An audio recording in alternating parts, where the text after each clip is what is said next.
Hello. Before we get started, I just want to say a few quick words about the syllabus. I'm not going to read the whole thing to you because that drives me crazy when people do that on the first day of class, but I just want to hit a few highlights. The first of which is I will be having office hours on Zoom on Tuesdays and Thursdays from 10:15 to 12:15. The link to those is in the course calendar. And a note about those. If you show up and I'm not there, please send me a text and let me know that you're there waiting for me. It is entirely possible that I am working on some other software and the screen is covering the waiting room and I just don't see that you're there. So please let me know. Send me a text or an email. But text is faster. And just in general, if you're trying to reach me about the class and have a question, the fastest way to get me is to text me. The second fastest way is to use my UCF email address. And the third fastest way is to email me through the web courses email. That's slowest because it has to forward to my UCF email because I don't check the web courses email all day long the way I do my UCF email. You can read the course description and the course objectives for yourself. Required technology. Obviously, this class is about computers and software, so you need access to a computer which will run the software. I've sent out a couple emails about that. There's some information about that in the lesson this week. So if you have issues, particularly as it relates to COVID and perhaps the computer lab on campus not being accessible, let me know and we'll see if we can work something out. I will say that our solution for the undergrads for last semester, which was to switch to pencil and paper for some people, will not be an option this semester. So just be aware of that. Please save your work to something, hopefully a couple of different times. Don't be the person who loses your project that you've been working on for hours because you didn't back it up somewhere. Please back up your work. There's no text required for this class. However, if you're interested in this subject, this is a really good book. A second edition just came out in late July, hot off the press. So if you're interested, check this out. Assignments. As most of you are aware, there are two groups of people in this class. There are actually two classes combined into one. There's an undergraduate class and a graduate class. To be perfectly honest, lots of the material is the same. There's no graduate version of extruding polygon into a 3D shape. So, and since most of the class is project-based, it's going to be relatively the same material until we get about 3/4 of the way through. So projects 1 through 9 will be done by grads and undergrads. It's the same work.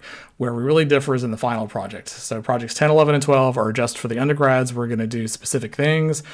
Projects 10, 11, and 12 will not be done by the grads. Instead, you'll do project 13, and you will propose your own final project. That's what sort of makes it a graduate class. You've got to figure it out for yourself what your final project should be. I will give you some guidelines, but that's the major difference. Turning in projects, mostly I'm asking for PDF files. I have in fact set web courses to only accept the file type that I'm asking for that week. Please check each week's assignment and see if it's asking for something other than a PDF file, but there are a couple of times that I'm asking for a PDF file and a Vectorworks file, but normally it's just a PDF file. Please, please, please, please, please use your name in your file name. So your name, project number, .pdf or .vwx, whatever. But the most important part is to put your name in. Otherwise, I end up with 20 files that are called project 1, and that gets really confusing. You can take a look at the grading scale yourself. Please read over the grading criteria and the late make up an extra work policy and the attendance policy. Obviously, we're online, so there's no attendance policy. There's some university services you should be aware of. You can expand the policy statements here and read all about the excitement that is COVID.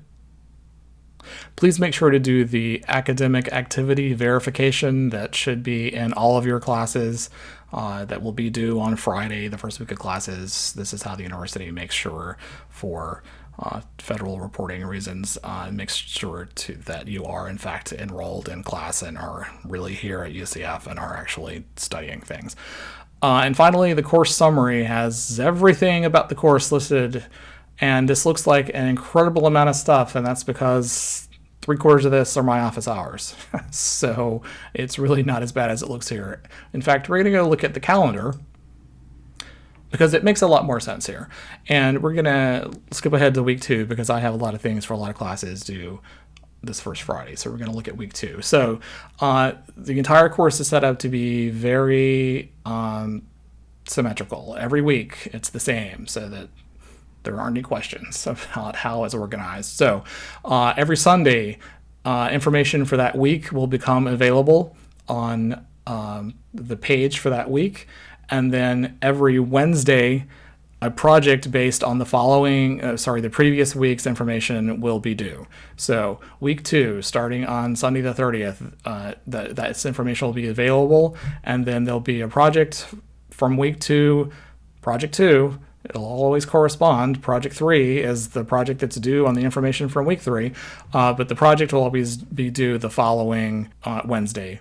I will attempt to keep more than a week ahead with the information, but to be perfectly honest, I'm completely redoing the class this semester, and all of the projects and all of the information are brand new, and I will promise that the information will always be there on the Sunday that it's supposed to be there.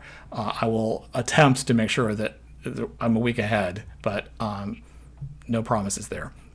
So if you go to the page, it's not there yet. We're gonna go to week 1. If you click on that week's page, all of the information for what you need to do that week will be available. Week 1 has got more stuff than there will ever be in any other week. Here's some stuff that you should do before actually even getting started. Normally it'll look more like this. There'll be a numbered list of things to do, and usually it's only going to be number 4 and 5. There'll be the lecture demonstration of the tools and Vectorworks you're supposed to be learning that week and then there'll be an assignment based on those tools. A quick note about the overall course organization and navigation. You can get to each week's page the way we just did by going through the calendar.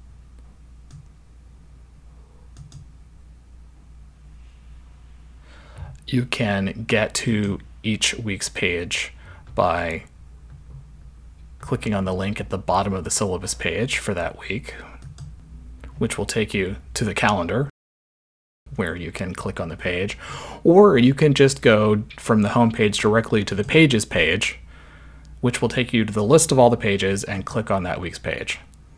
So if the calendar organization isn't for you, then feel free to just ignore it and go directly to the page of pages and then go to each week's page.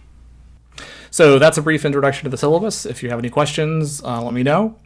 The next thing you should do is number 2, which is watching this brief introduction to how I like to use Vectorworks for theater and entertainment related projects.